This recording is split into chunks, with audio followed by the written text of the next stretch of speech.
Shane Smith fue mucho más que un nombre en el puente de Brooklyn. Representaron la rebeldía de dos hermanos que llevaron el graffiti a otro nivel de visibilidad.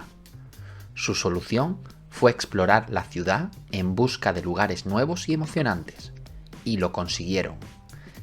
Shane Smith ha sido una de las mejores parejas de escritores que ha dado la historia del graffiti. Esta es su historia. Nos situamos en Nueva York, en la época de 1980, en un momento en el que el graffiti había sido parcialmente expulsado del metro de la ciudad con una fuerte persecución y control policial. Si no era sencillo ser escritor de graffiti en esa época, la cosa se había complicado aún más. Shane Smith fue la unión de dos hermanos. Por un lado teníamos a Shane y por otro a su hermano que firmaba como Smith. Smith era el hermano mayor y creció en el barrio de Washington Heights, a donde llegaron cuando su madre emigró desde Alemania. Era un adolescente que llegó al graffiti de forma tardía, aunque en esa época, camino de la escuela, veía piezas de mitos como Dundee, Blade, Lee o Cap, que le llamaban la atención. Fue al vivir en el campus de la Universidad de Fordham en el Bronx cuando le llegó la verdadera pasión por el graffiti, comenzando a pintar de forma más constante los fines de semana. Smith completó sus estudios obteniendo una licenciatura en informática y es de los casos que mejor representa el graffiti, al pasar desapercibido para la mayoría, sin imaginar lo que Smith realmente es. Por otro lado, tenemos a Shane, que comenzó a escribir a los 14 años y llegó con mucha más intensidad que su hermano Smith. Shane dedicaba más tiempo a perfeccionar su técnica y habilidad. De hecho, pese a que empezó más tarde, muy pronto estuvo al mismo nivel que su hermano por su enorme talento. Al principio, hablaron sobre firmar los dos como Smith, pero la naturaleza competitiva del graffiti hizo aparecer a Shane. De hecho, estuvieron compitiendo durante un año, hasta que decidieron crear a Shane Smith, un nombre nuevo, que los unía y representaba mejor que ningún otro. Era 1984 y ellos no estaban todavía dentro de la escena del graffiti de la ciudad, así que necesitaban contactos y lo consiguieron a través de John 156, disfrutando la primera vez del concepto colaborativo de pintar graffiti. Lo hacían los fines de semana, coincidiendo con los días libres de Smith en la universidad, y durante 8 semanas consecutivas fueron a pintar al metro, consiguiendo sus primeros trenes y momentos de fama. Sin embargo, la Autoridad Metropolitana de Tránsito finalmente comenzaba a tomar ventaja en la guerra contra el graffiti, por lo que todos los escritores tuvieron que reinventarse. De hecho, eso provocó que muchos escritores se sintieran frustrados y dejaran de escribir. Shane Smith no fueron de esos. Pasaron de los trenes a las calles, llevando el bombing a un nivel nuevo y superior. Además, ya que pintar en trenes se había complicado, decidieron pintar en los túneles de metro. Y junto con otros míticos escritores como Ghost y Ya, iniciaron un bombardeo sin precedentes. A mitad de los años 80, la Policía de Tránsito de Nueva York ya consideraba a Shane Smith como uno de los principales escritores de graffiti de la ciudad en términos de daños causados. Esa intensa persecución les provocaría graves problemas con la justicia, como veremos después. Y no se quedaron solo en túneles, sino que su alcance llegaba a toda la ciudad. Se podía leer Shane Smith en vallas publicitarias, pasos elevados de autopistas, puentes o tanques de agua. Se dijo que tenían tantas firmas que estarían borrando su nombre de las paredes durante los próximos 100 años.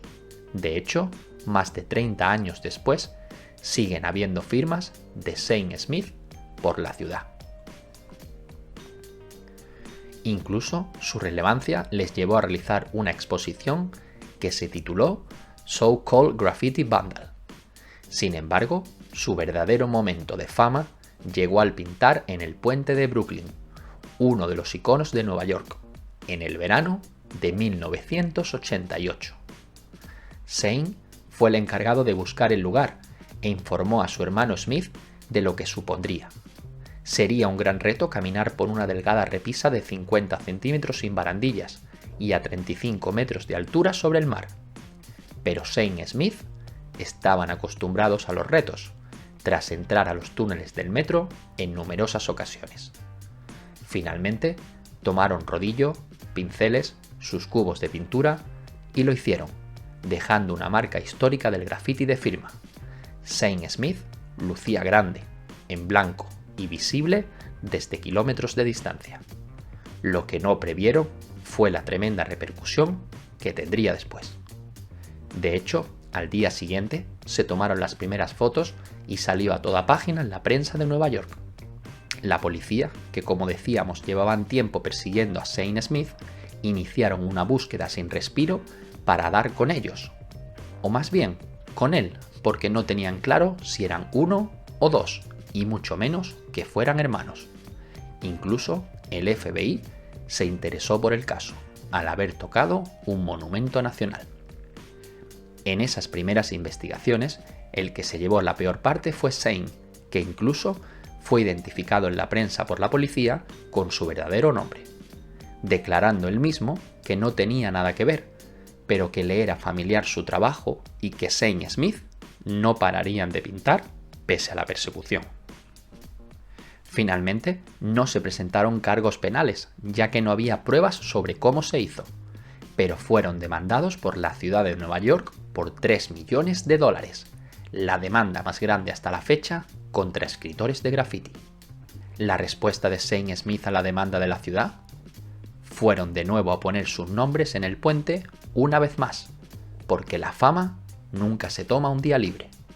Es más, a Zane le gustaba decir: debes conocer bien a tu enemigo, pero ignorarlo.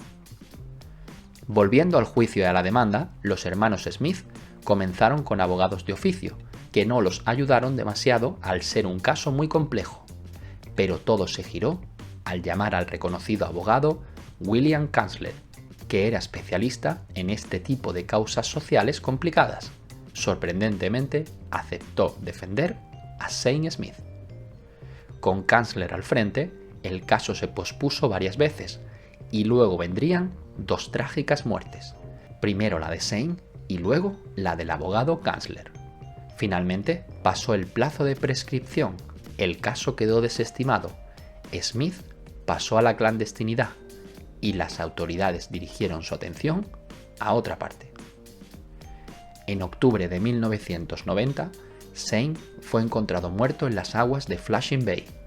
La causa sigue siendo un misterio, con la posibilidad de accidente, homicidio o suicidio, pero un puente le llevó a la fama y otro le quitó la vida. 50 escritores y 2 policías que lo habían perseguido durante años se presentaron en el funeral de Zane, y el mejor homenaje de Smith fue salir a pintar la noche después de la muerte de su hermano. Actualmente, Smith sigue pintando murales y grafitis, aunque su vida cambió al casarse con la reconocida artista Lady Pink, de la que ya te hemos hablado en el canal, hace más de 25 años. Y sigue firmando como Smith, o a veces como Zane Smith, en memoria de su hermano. Se llegó a decir de Zane que fue tan importante para el graffiti como lo fue Jimi Hendrix para el rock and roll. Exageración o no, su leyenda siempre estará con nosotros. Hasta aquí este vídeo sobre Zane Smith, un dúo legendario que llevaron el graffiti a otro nivel y consiguieron revolucionar lo establecido, tanto por su intensa actividad como por su manera de enfrentar los desafíos. Esperamos que os haya gustado este vídeo. Si es así, déjanos un buen like o un comentario para que sigamos creando nuevo contenido. Y no olvides suscribirte al canal y activar la campanita para no perderte los próximos vídeos. Nos vemos muy pronto. ¡Hasta luego!